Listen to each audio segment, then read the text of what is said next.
Hello प्यारे बच्चों आज हम समझेंगे अलिंग सूत्र, दैहिक सूत्र या लिंग गुणसूत्र, इसके बारे में, इनमें क्या भिन्नता होती है इसके बारे में समझेंगे। तो समझाने से पहले आप लोग लाइक, सब्सक्राइब और कमेंट जरूर कीजिए।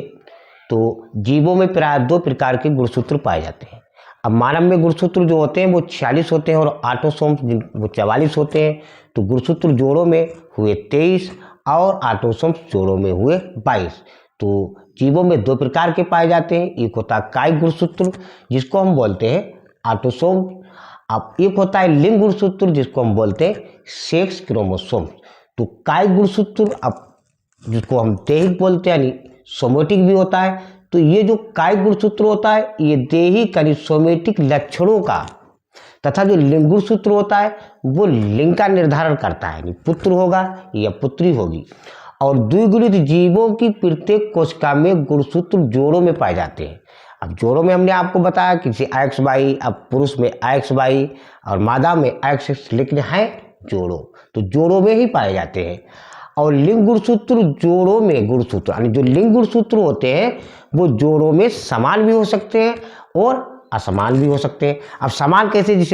जैसे पुरुष है तो पुरुष में होते हैं XY, तो XY ये समान नहीं है, ये असमान है। असमान है तो इसको हम विषम जात भी बोलते हैं। और जैसे मादा है तो मादा में XX होते हैं, तो XX ये समान है, इसलिए इनको हम समजात बोलते हैं। तो ये लिंग गुणसूत्र जो होते हैं तो ये जोड़ों में यानी समान भी हो सकते हैं, असमान भी हो सकते हैं, दोनों प्रकार के हो सकते हैं। तो गुणसूत्र के प्रत्येक जोड़े के सूत्र यानी समान नहीं होते। जो समान गुणसूत्र होते हैं उनको हम बोलते हैं समजात यानी होमोलोगस।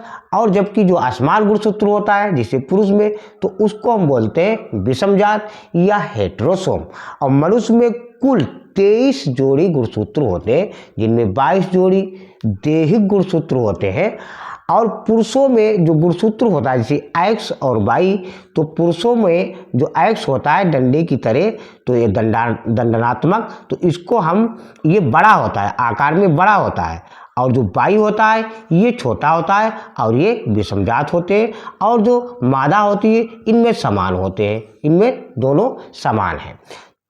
इनमें XX होते हैं यानी बड़े आकार के ही होते हैं।